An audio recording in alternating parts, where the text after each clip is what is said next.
Bonjour à tous, aujourd'hui dans cette vidéo nous allons apprendre à écrire une équation bilan d'une équation d'oxydoréduction. Alors cette vidéo donc c'est la version théorique, donc je vous invite en fait à regarder peut-être d'abord la version que je vous ai faite avec d'exemples et qui doit s'afficher en lien quelque part. Avant de revenir sur cette version-ci, qui sera un peu plus théorique en fait, donc sans exemple de couple redox réel en quelque sorte.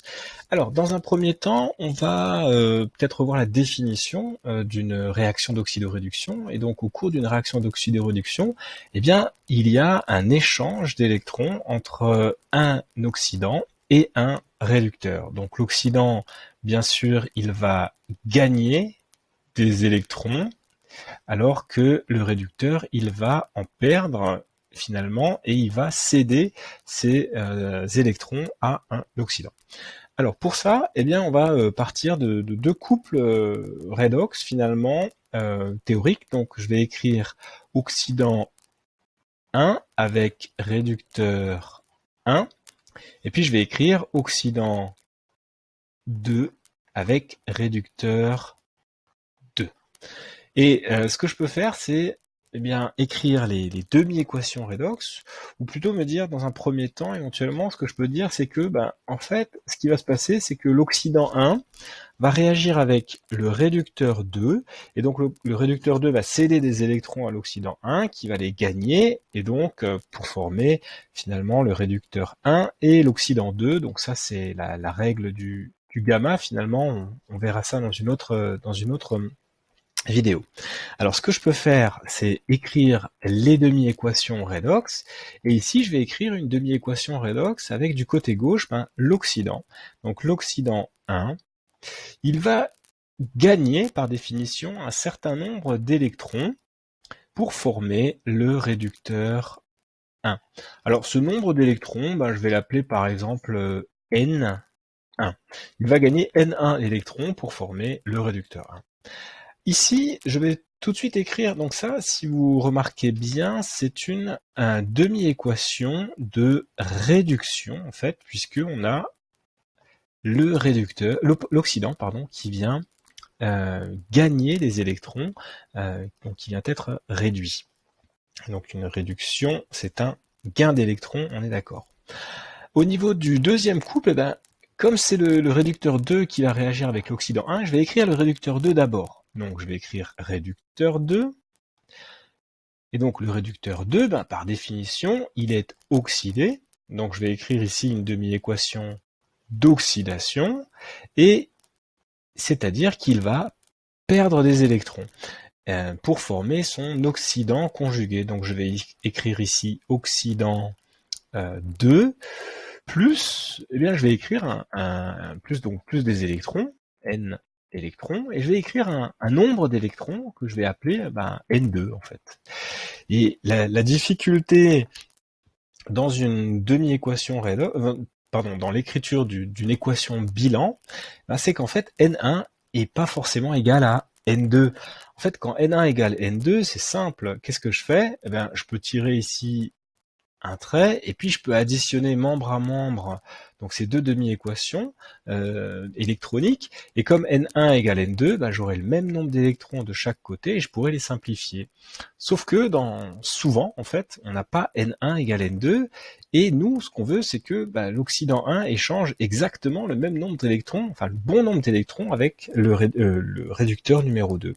Donc le moyen le plus simple, finalement, c'est de trouver le plus petit commun multiple pour obtenir le nombre d'électrons échangés satisfaisant. Et donc pour ça, ce que je peux faire, c'est tout simplement multiplier toute cette demi-équation électronique de réduction ici par N2, et je peux multiplier toute cette demi-équation électronique d'oxydation par N1. Du coup, j'aurai, alors ça va être un petit peu juste là, mais bon, je vais quand même essayer. J'aurai N2, N1, et ici j'aurai N1, N2. Alors ici j'aurai N1 réducteur 2. Alors non, je vais je vais tout simplement l'écrire au final. Donc, qu'est-ce qui va se passer? J'aurai N2,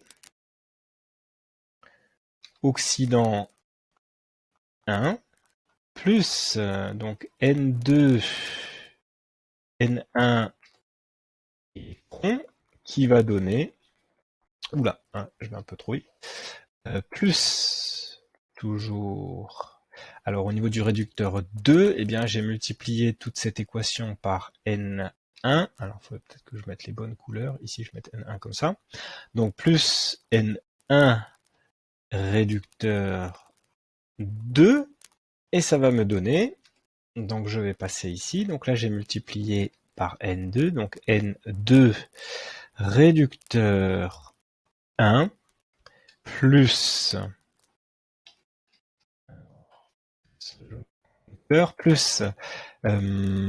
alors l'oxydant 2, je l'ai multiplié par N1, donc plus N1 oxydant 2, plus eh bien, les électrons. Ce qui est pratique ici, c'est que les électrons, j'en ai N1 fois N2, donc N1 fois N2 électrons.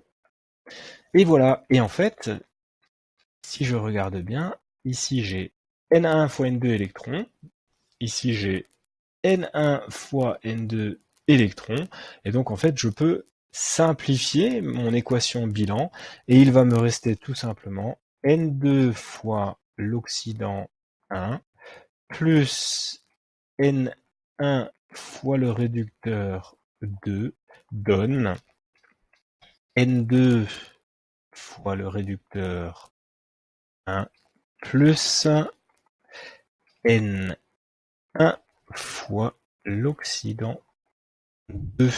Et voilà. Et en fait, on voit bien, on respecte la règle ici, en fait, et la règle, c'est que, eh bien, il ne faut plus voir des électrons dans l'équation bilan d'une réaction d'oxydo-réduction. Alors, bien sûr, parfois, vous ne serez pas obligé de multiplier N1 par N2, vous pouvez trouver les bons coefficients, en fait, mais la règle, c'est que ici et là, il y ait le même nombre d'électrons. Et voilà.